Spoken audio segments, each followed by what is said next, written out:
You trespass.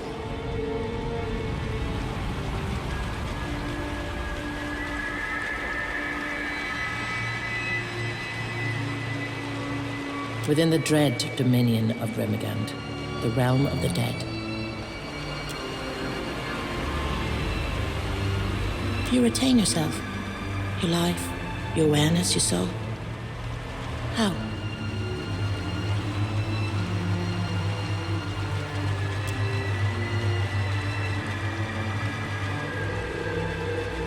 Your presence suggests that Rynhaedr has chosen a new guardian to put the worm to the blade. To succeed where I have failed.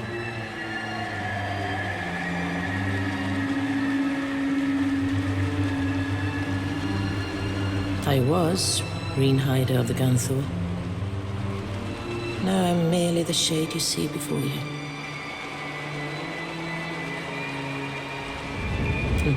Long ago. I know not how you reckon such things.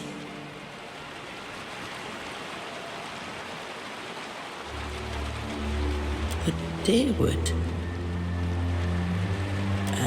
I know not the name. Adir was the alliance of Meadowfolk and Shelterfolk, correct? It was young yet. If this spirit's memory is true, then she's been bound here for well over 2 centuries.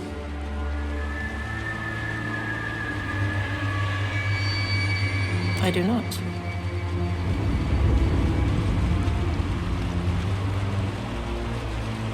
I speak the tongue of my people. If you perceive it as your own, it is because of this place. Before it came here, it was a dragon. What it has become since, exactly, I cannot say. It fell upon our temple wielding powerful wizardry. I believed that it desired the temple itself, or our accumulated lore. I was mistaken. Rynhaedr gifted our people with a beat mouth that we might yield to him. Those objects or individuals that persisted beyond their value to the clans. In its desire to dominate the Deadfire, the worm sought to retrieve one or more of the sacrificed relics. Even if it claimed the relics, the fool cannot return. Its body long since destroyed. Still, its soul persists against the power of this place, and I would see it ended.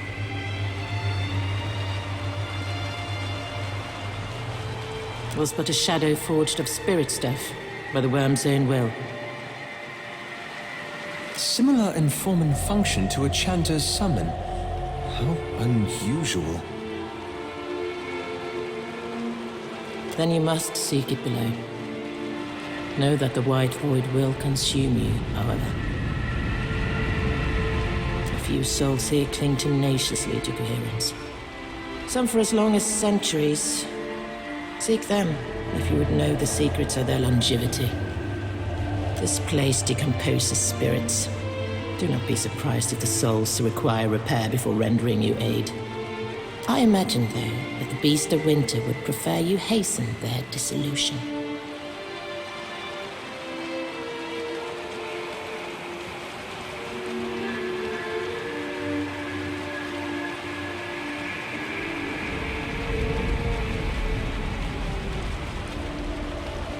I trust you don't honestly believe that.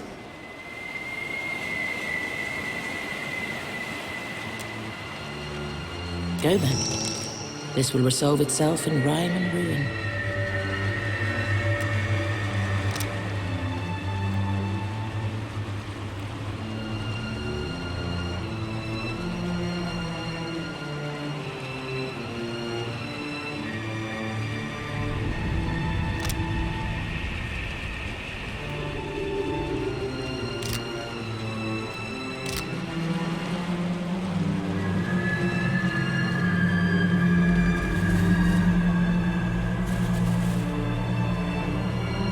Greetings again, walker between worlds. Was there something else you wished to ask?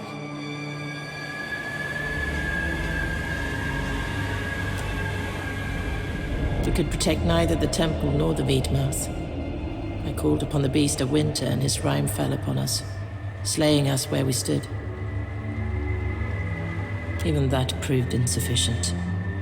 The last thing I saw as frost took my sight was the worm clawing past us and into the moor.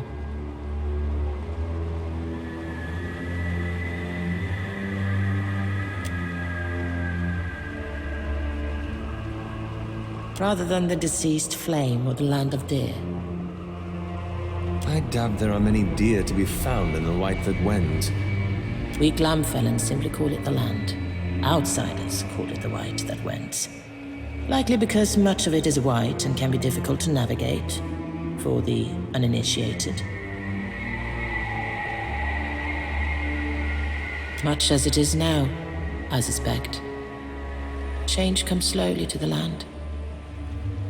How does a person explain their home when they've only ever seen it with their own eyes? Travelers will claim it an endless expanse of white, featureless and bare. I would point to the jagged rises, the plunging coasts, the sheer rifts, to the blight storms and the snow bears, and ask of them, do you not see? Still, few kith call the land home. Only Glamfellen and the Inutinic. They possess the resolve, the vigor, required to endure the beast of winter's withering attentions.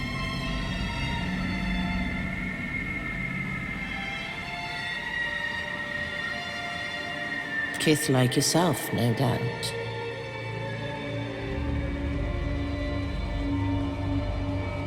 Most Glamfellen reside within the White that went, where we travel in clans. Life in the land can be harsh, but it provides. The clan raises the young communally, each member passing on their expertise, that every child has the skills demanded by the land. Each clan is as much family as nation. The mother helps raise the child, of course, but paternity can sometimes be difficult to determine. Each child is a child of the clan first and foremost. I love the land and I love my people. But that life ended long ago. As all things do.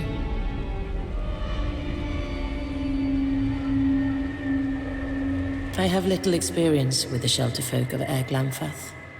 They do not welcome us among the lands. We do some trading with the adherents.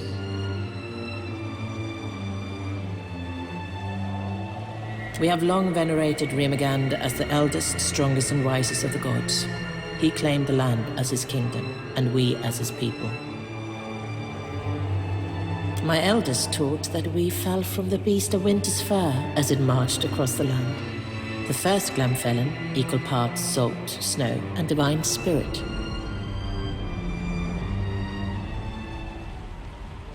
Prayer, song, dance, sacrifice, the use of blessed relics, the defense of sacred sites.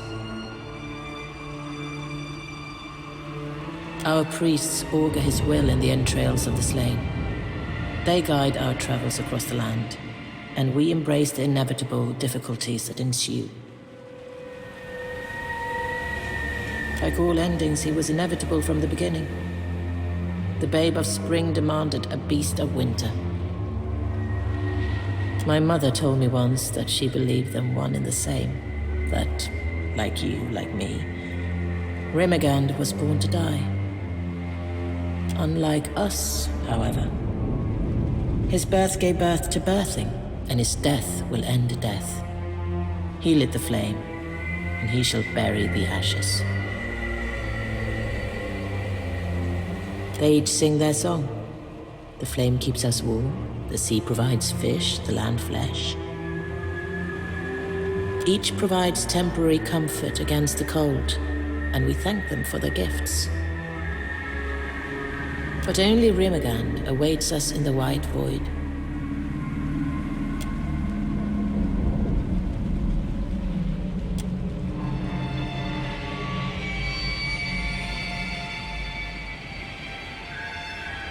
I can tell you of but 3.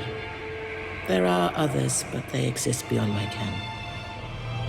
Each reflects the souls within, spirits adrift upon the calamity that claimed them. Some souls cling more tightly than others. A drowned kingdom of salt and coral. A copper realm, chained in questions. These were here when I arrived. The 3rd realm is undead, and as hot as a festival flame. Yes, and also no. More the echo of the kingdom's end. The whole of it fell in one great calamity, I think. The stubborn blindness of its chieftain has kept it suspended above the void for centuries or longer. It is the eldest of the realms accessible from here, and the most thoroughly decayed. I know no other words for it. Agonized screams echo through its halls, and great machines churn above massed queerings. It is an ancient nightmare, sustained by the bitterness and spite of the kith within.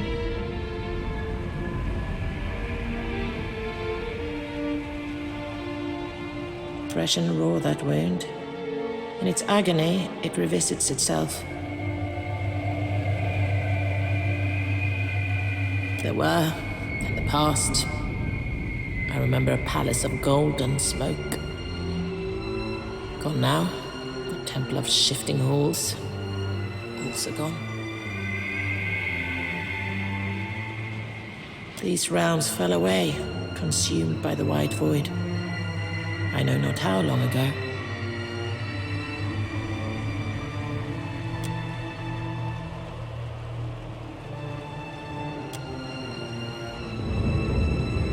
Ask your questions then, if they will see the worm ended.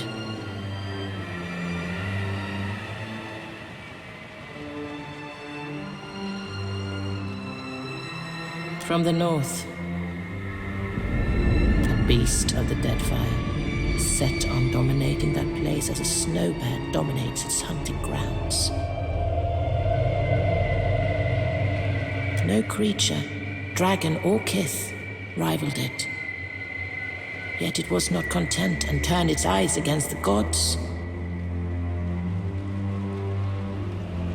Rynhaedr gifted our people with a beat mouth that we might yield to him. Those objects or individuals that persisted beyond their value to the clans. In its desire to dominate the Deadfire, the worm sought to retrieve one or more of the sacrificed relics. Even if it claimed the relics, the fool cannot return. Its body long since destroyed.